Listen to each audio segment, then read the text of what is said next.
Welcome to the Night Tube. I'm Stephen Knight, and I'm very excited to bring you an incredible guest on this episode. You're about to hear a conversation I had with Ayaan Hirsi Ali.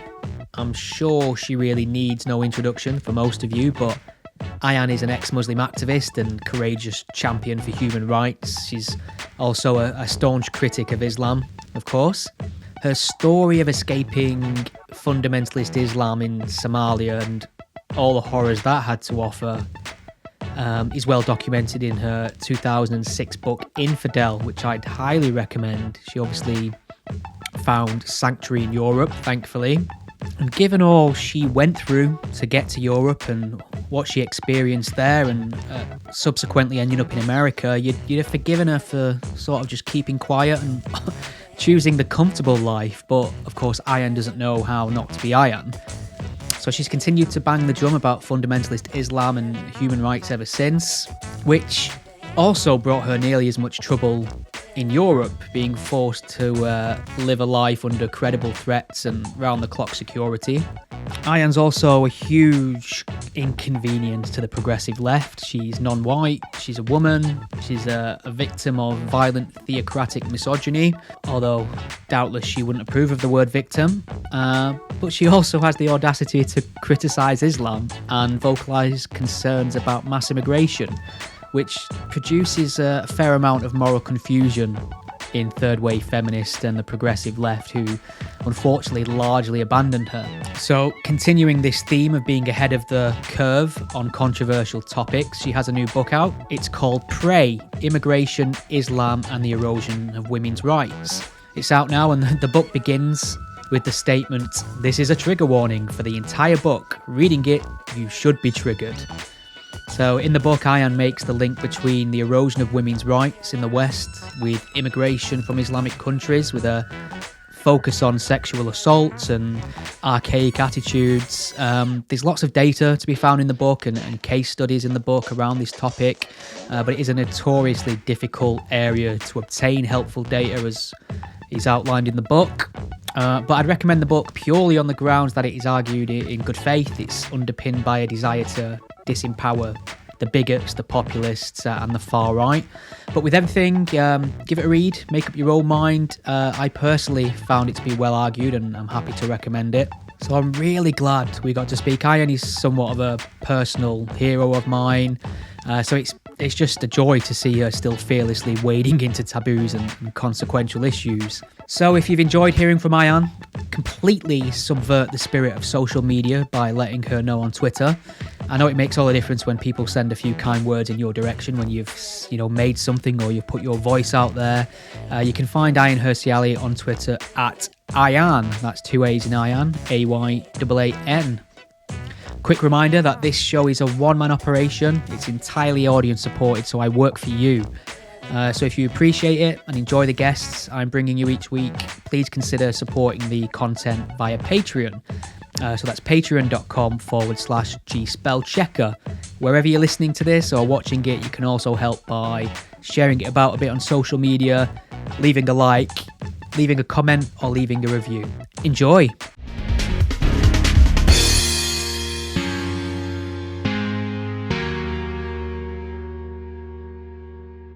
Welcome to the Night Tube. I'm Stephen Knight and I'm very pleased to welcome Ayaan Hirsi Ali. Ayaan, how are you?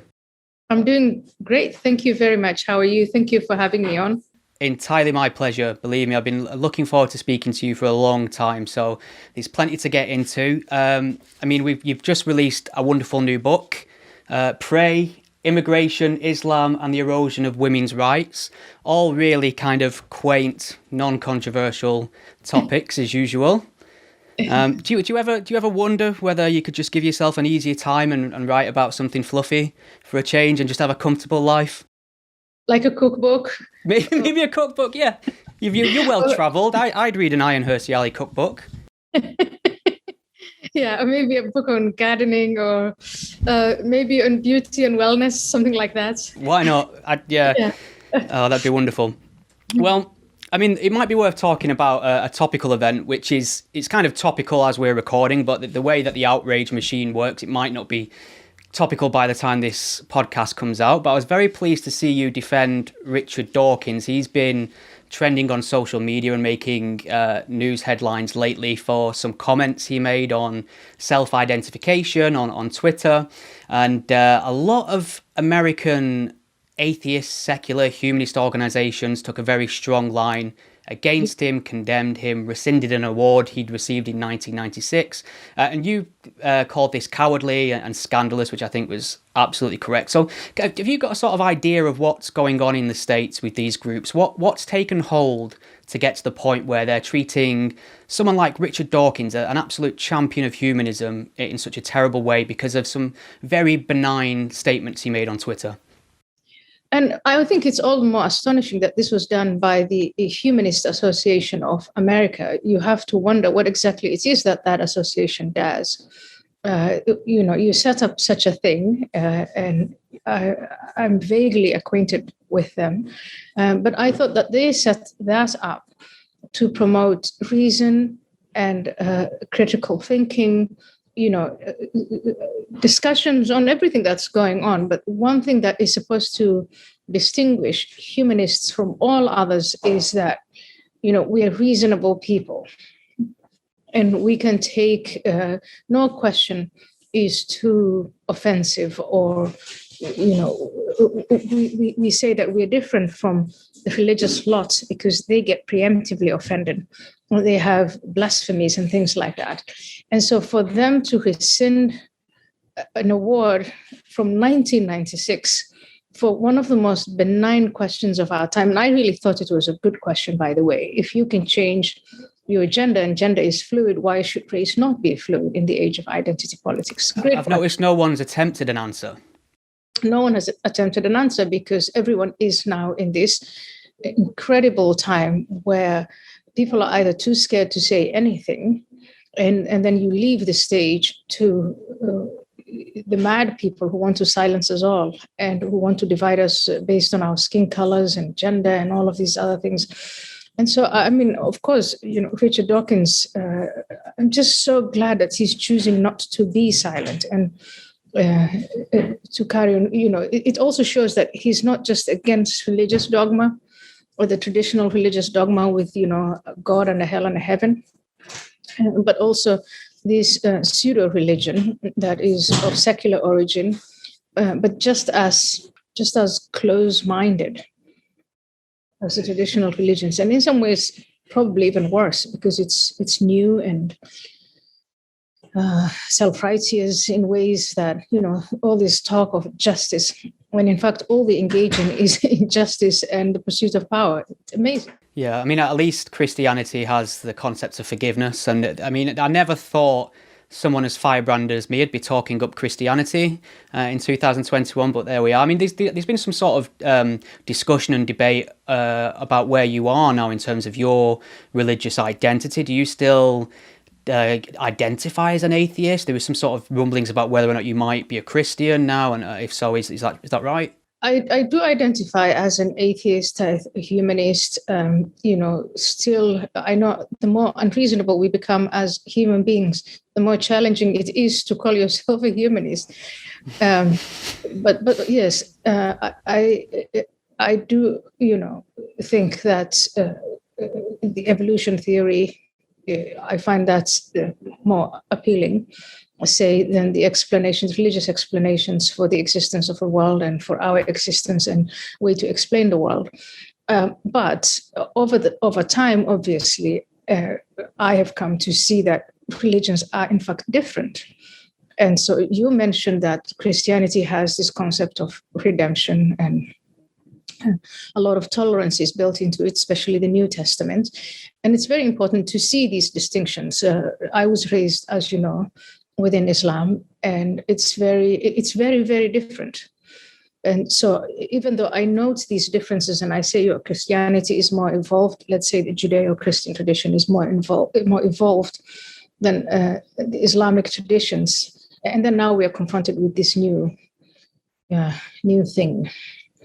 And I know, my British friend, Helen Pluckrose, has written with the American James Lindsay a book on this and they're fighting it, not just a book, but they've also managed to organize, set up what I hope will become a movement and an effective movement to push this thing back. But yeah, I mean, in terms of am I an atheist, I would say yes, and still very much wedded to reason and science and objectivity and individual,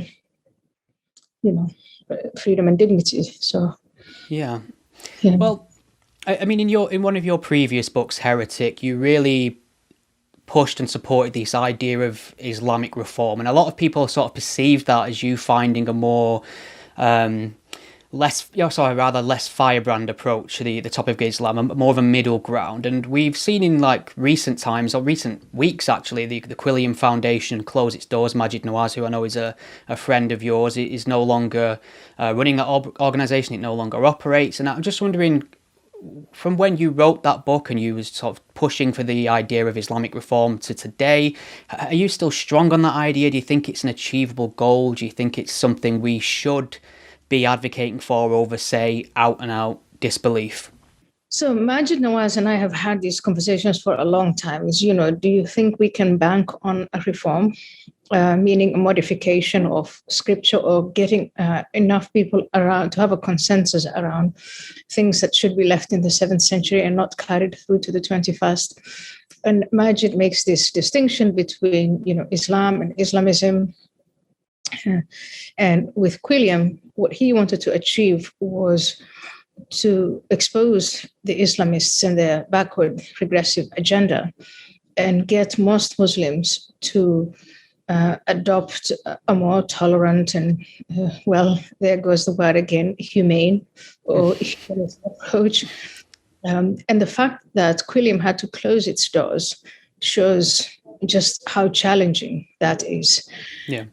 Now, over time, again, it's in the last 14 or 15 years, I've come to know more and more Muslims like Maajid who are interested in change. And what I've seen is, for those who allow themselves the courage of intellectual honesty, they drift away from faith. Or they drift to other faiths. So they convert to Christianity or Buddhism or call themselves agnostics. But many of them also become atheists. And so this challenge will forever be there for Islam because of its black and white stance on issues of faith. And that's just something that I think, I explain this in my book, Heretic, that there are these 5 key elements, and that if you don't address these 5 key elements, I don't see how you can say Islam is adapted to modernity or to modern times. And that's these 5 elements. I don't know if you want to hear them, but certainly go ahead. Yeah, one is this absolutist approach to God and Muhammad, the founder of Islam, whose morality is a guide for all time and is unassailable.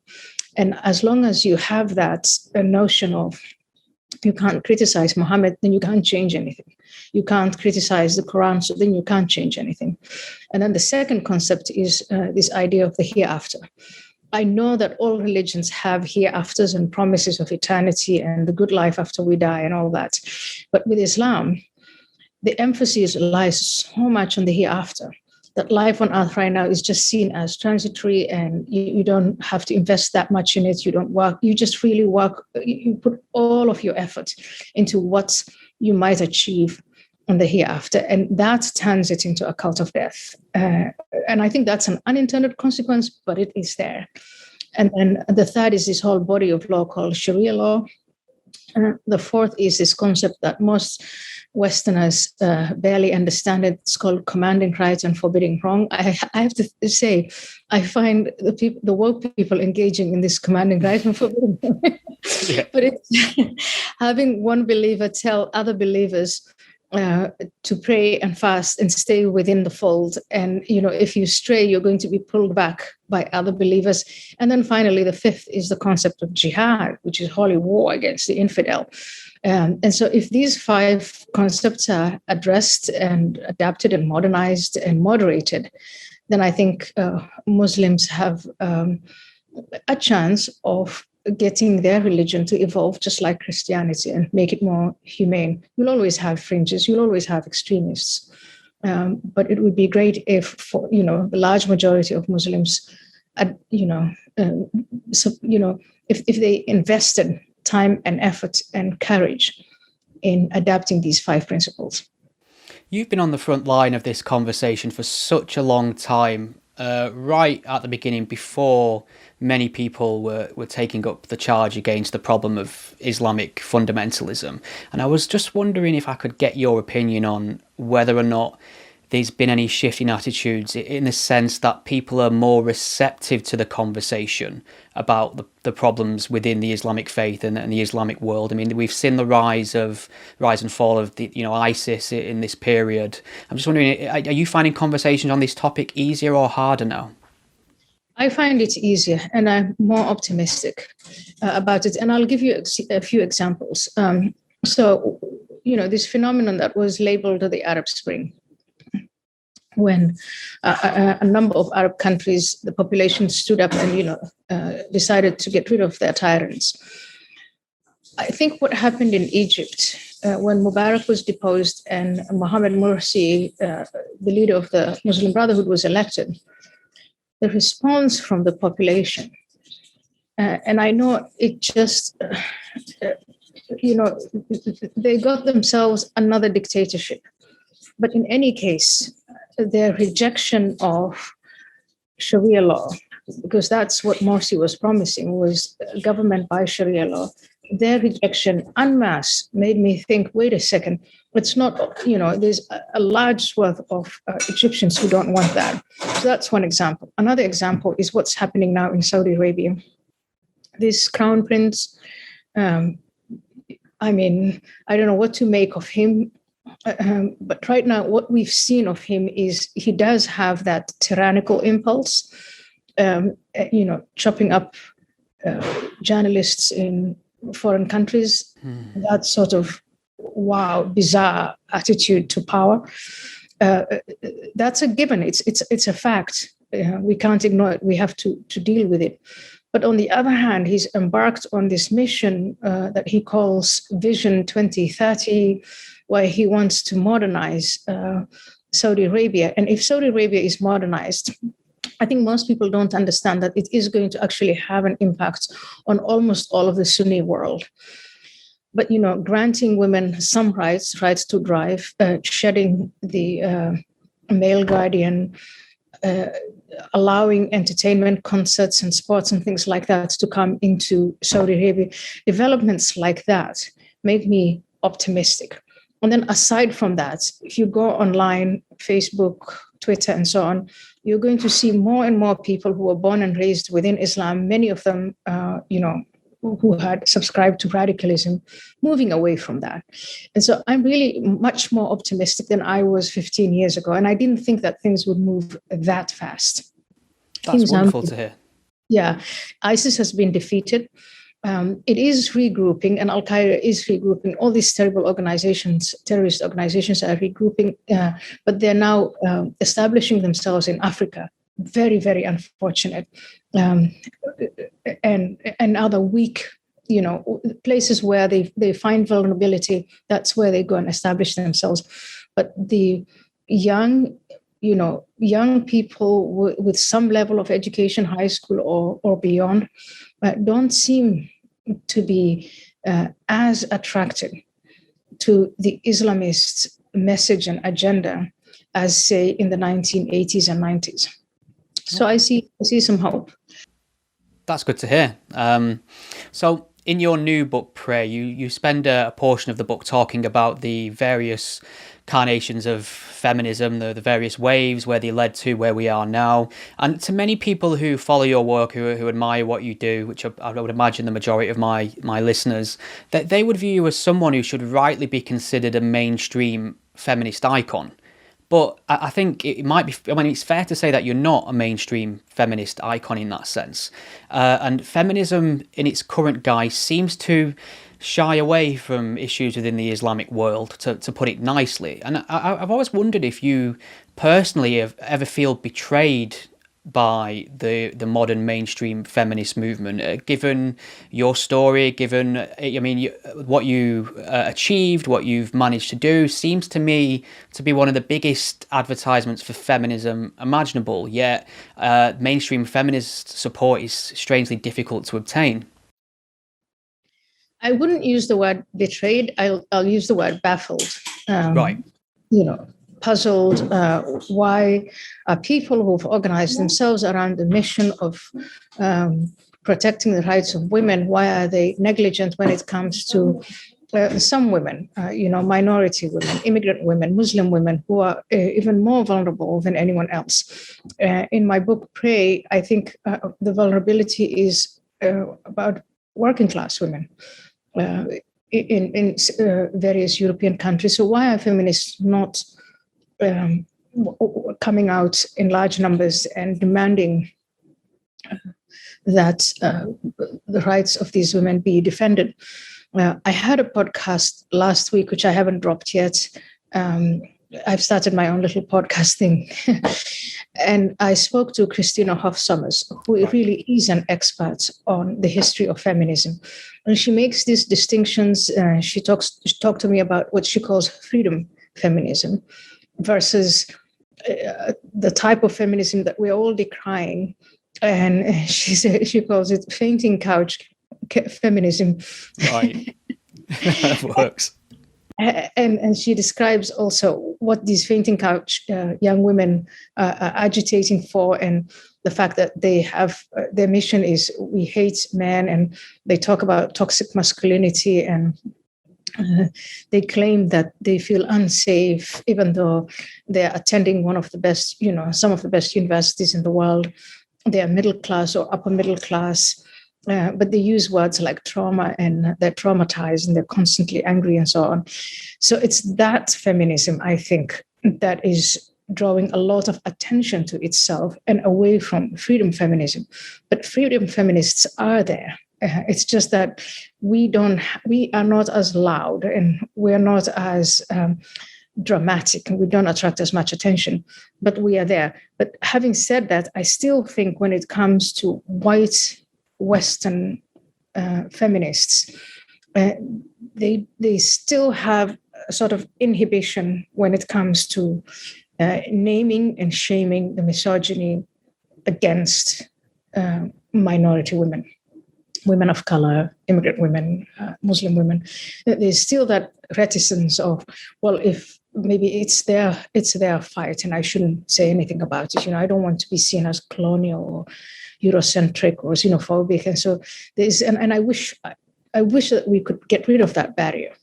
Yeah, well, you're based in America at the moment, and I imagine, and I've had this experience on occasion, it's difficult to talk about the problems with Islamic fundamentalism in the States because there's this sort of feeling that integration's been a more positive thing from the Muslim world. It's not necessarily the hotbed of extremism you'll find in parts of the world that you know well, like sort of Africa, Europe. I'm based in the UK. I know all too well about the problem we have with Islamism here, but it seems almost like a very foreign concept to Americans. And I'm just wondering what experience have you had trying to explain the situation in Europe and further field in the States?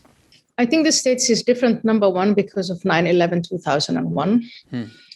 And then the subsequent wars, the rise of ISIS. So a lot of money and resources were invested in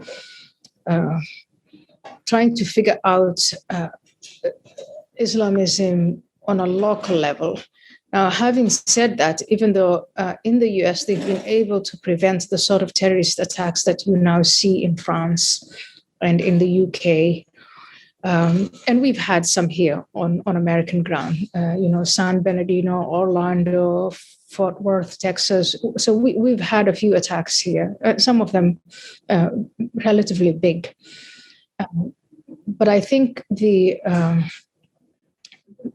surveillance system, the combing through of social media accounts, trying to be proactive in preventing these attacks from happening. I think maybe the US is doing or has done slightly a better job than some of the European countries. But the infrastructure of what I call Dawah. Dawah is this, it's supposed to mean the invitation to Islam, but it's way more than that.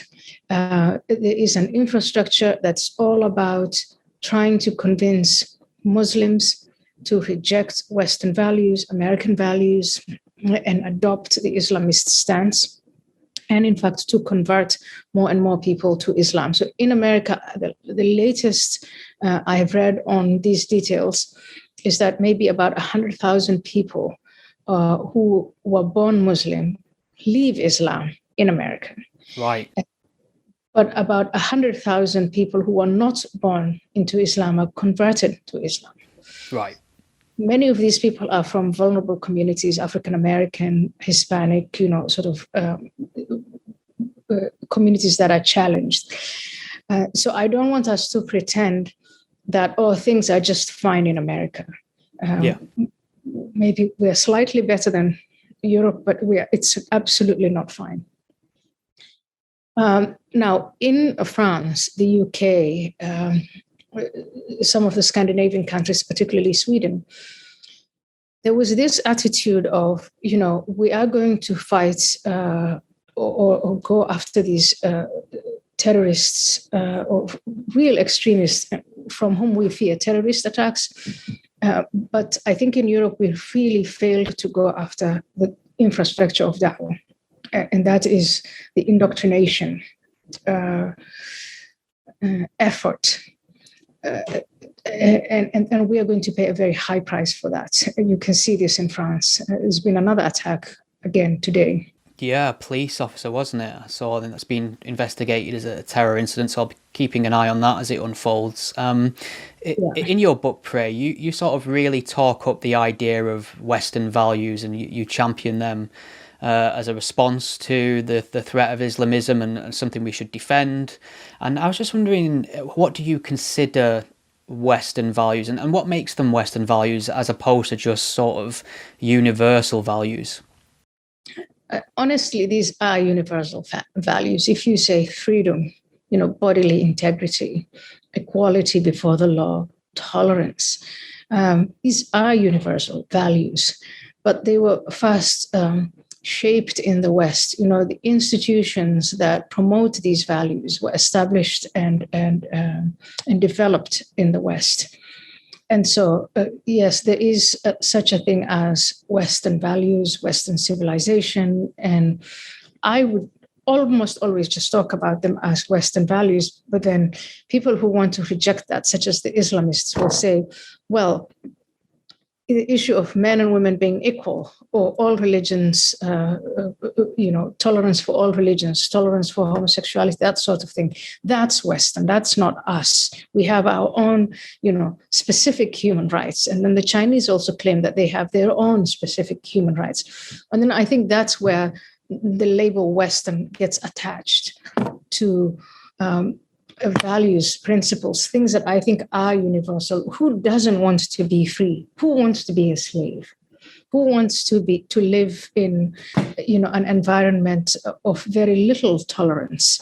Only those people who think that they have the power to tyrannize others, only they are, I think, against. Those people who think that they have an advantage in living in tyrannical societies, only they are the proponents of denying people their basic human rights. But these basic human rights are universal.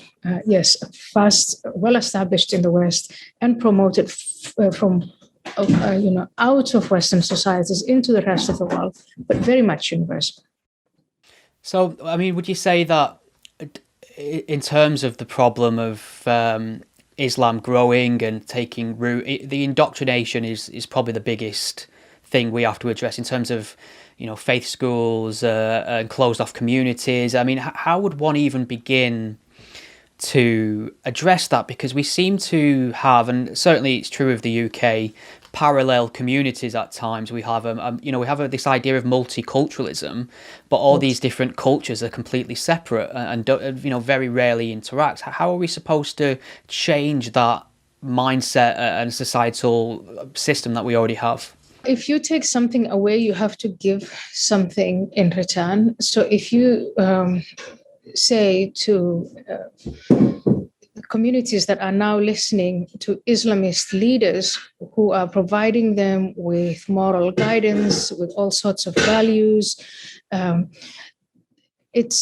think if you say, resist the temptation of listening to these preachers, you have to give something. You also have to provide some form of moral guidance. And what we've seen is a reluctance within Western society to assert these values of freedom and tolerance and equality, individual responsibility, transparency of government, all of the things that we hold dear. A lot of us take it for granted, and we think these things are just going to rub off on people. Kids will go to school and they'll learn these things and they'll grow up. And well, it didn't work out that way. It doesn't always work out that way. It works out that way for some people, but not for all people. So I would say the best way to fight Dawah is to have a message of counter Dawah. So a counter message where when they preach intolerance towards women and homosexuals and Jews and Muslim apostates and so on, we have to have a counter message tailored to exactly as they do certain age groups, certain communities, and assert it. And we have the resources to do that. We just lack the confidence to do it. Right. Well, you start your book reiterating the importance of disempowering the far right, disempowering the populace. You see them as a huge problem and certainly not the solution to the issues we have with immigration and Islam and women's rights. However, I mean, he was crystal clear on that point, and everything you wrote after that, tied up with it, and it's clear you're addressing this from a place of compassion as well. However, I've seen numerous reviews of your book where the first thing you're accused of is othering immigrants, placing collective blame, things like that. And I'm just wondering, is that really frustrating to you to be misrepresented, smeared, and essentially put in the bigot box, or is it something you've just sadly had to get used to? Sadly, you get used to it. And I got used to it because I've been doing this for something, nearly 20 years now. If I start from 2001, the fall of 2001, the autumn of 2001. So sadly, you get used to that. And I have also learned that it's important to repeat the message that if want to empower the far right, populist groups, fringe groups, sort of these crazy political entrepreneurs. If you want to empower them, then you shroud all of these issues in a taboo. Well, they come out, and it's reasonable for the population to hear, we're the only ones talking about this issue. We're the only ones who have the courage to say something. So vote for us. And so you look at the far right groups, populist groups that used to be on the fringe, and now they're making their way to the mainstream because the population trusts them. And sometimes the population, voters will just say, it's my way of protesting. Maybe voters don't expect them actually to govern. But regardless, if the mainstream political leaders, mainstream media, mainstream academia, if they leave these, in my view, incredibly important issues to them, and they don't want to touch them, and they make them taboo, then the wrong forces will come in and they'll take advantage of that. And we can see this again in France, in Sweden, in Germany, even in the UK. So I don't have to make the case. You can see all the evidence you need right before you. It's empirical. It's the people and the groups and the parties who talk about these issues who will get the confidence of the voters. Would you say it was fair or even practical then, or reasonable, I suppose, for a state to be incredibly picky about where it takes its immigrants, its asylum seekers? Could it be a fair policy, for instance, to say, you know what, we won't be taking anyone from the Islamic world, we'll be taking people who identify as Christian? Is it fair to differentiate upon religious grounds in that sense? Morally, I would not do that. But, I was talking to a journalist from Switzerland yesterday. And as you know, in Switzerland, they try to practice direct democracy as much as possible in a way that other countries haven't done. But what they do is they consult with their voters.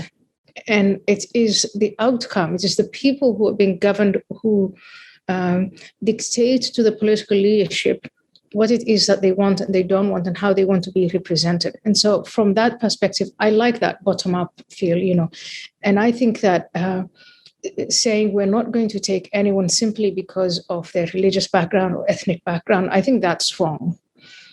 I think the relationship should be one of who is most likely to adapt to the value system of a host society, who is most likely to flourish once they come, when you're in the UK, so once they come to the UK, who's most likely to contribute to our society? I would select on those grounds.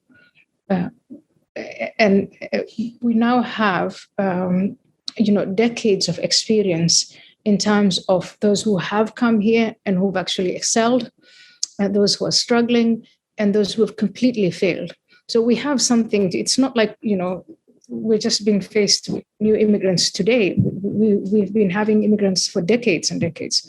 So based on that experience, based on the needs of the immigrant and the chances of success for that immigrant, and based on what the country needs, then I think it's possible to devise a rational policy system, immigration policy system that is managed and that is orderly and that is a win-win for the receiving society and for the immigrants themselves. Yeah, we need some logical heads on this issue for sure. But many of your critics will say, obviously, you're someone who was facing, incredibly horrible circumstances in your country of birth, and you found solace in Europe. You benefited from immigration in that sense, and for many people they'll say, well, now it feels like you're just sort of pulling up the ladder behind you. And how would you respond to that sort of criticism?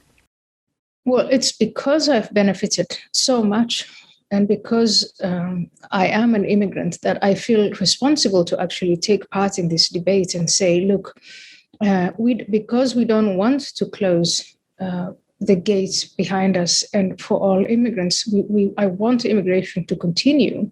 That is why, more than anyone else, immigrants should actually be the first ones to say, we want it to be orderly, we want it to be managed, because we don't want to spoil it for everyone.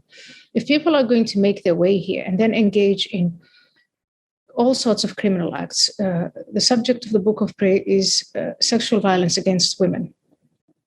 But if they're also going to take part in robberies and in just basically injuring other people, we've seen some immigrants and their children resort to terrorist attacks and a rejection of all values. It's immigrants who should be out there, the first ones to say, wait a second, it's possible to make a selection. There are people out there who really want to come here and make something of themselves, give them a chance to come, and close the door for those who don't want to, for those who want to cause mischief. Very fair. So it's actually the opposite. So you talk a lot about sexual assault in the context of immigration in the book, and many of your critics will say, well, that's not an immigrant problem, that's a male problem. If you increase the number of males in a society, that's going to increase the instances of sexual assault, rape, etc. And what sort of information or data do you have to be confident that actually it's a cultural aspect as well? Importing large swaths of men from various cultures that are not savvy in human rights, don't view women as the same, will obviously translate into more sexual assaults and attacks when they immigrate to other countries. So first, let's take this to its logical conclusion, that argument. Sexual violence is a universal thing, which is true. You don't have to be an immigrant or Muslim. You don't have to invoke culture or religion to justify sexual violence against women. But if that is the case, and we already have lots and lots of sexual violence, why import more? Can't even deal with it. So, first of all, there's that aspect of, because the logic behind people saying, oh, wait a second, sexual violence is universal. They're saying, let's keep on having this unmanaged, unruly immigration system where people can come in randomly and without consequences. So I think we should push back against, if we already have enough problems, then why add to those problems? Now, in terms of data, it was really difficult to come by data because the data gathering agencies in the various European countries say they don't do it on the basis of religion or ethnicity or culture or background. And because we live in this age of identity politics, because of the history of the Second World War, maybe because of the history of colonialism, it's willful. These data points of ethnicity, culture, religion are left out deliberately. And so when that is done, it's very difficult to say, here are the numbers, but there are exceptions. A country like Denmark has actually done that. Where they say we will look at sexual violence committed by a stranger, and we're going to make distinctions between native white people born in Denmark versus people from elsewhere, and there the data points it just doesn't lie, even in the contexts where this sort of data is gathered and published. It's very, very clear that it's immigrant men, and it's immigrant men from Muslim majority countries. They don't invoke religion, but when you speak to the religious leaders and you say, this behavior is wrong, what do you have to say about it? The Islamists say, well, if women want to avoid sexual violence, then they should stay at home and they should observe modest attire. Not that it's of any help, by the way. As I've seen in the book, it really doesn't matter if you're covered from head to toe or if you're wearing, your Western attire. Women get attacked anyway. But that's what the Islamists say. They are prescribing a remedy that is to constrain the rights of women's movement and their freedom, and it's to constrain what women wear or don't wear.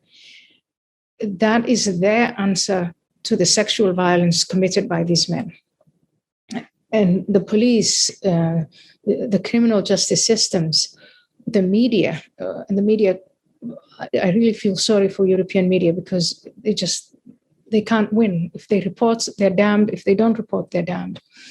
But in any case, all our institutions are sort of, standing on the sideline and feeling inhibited,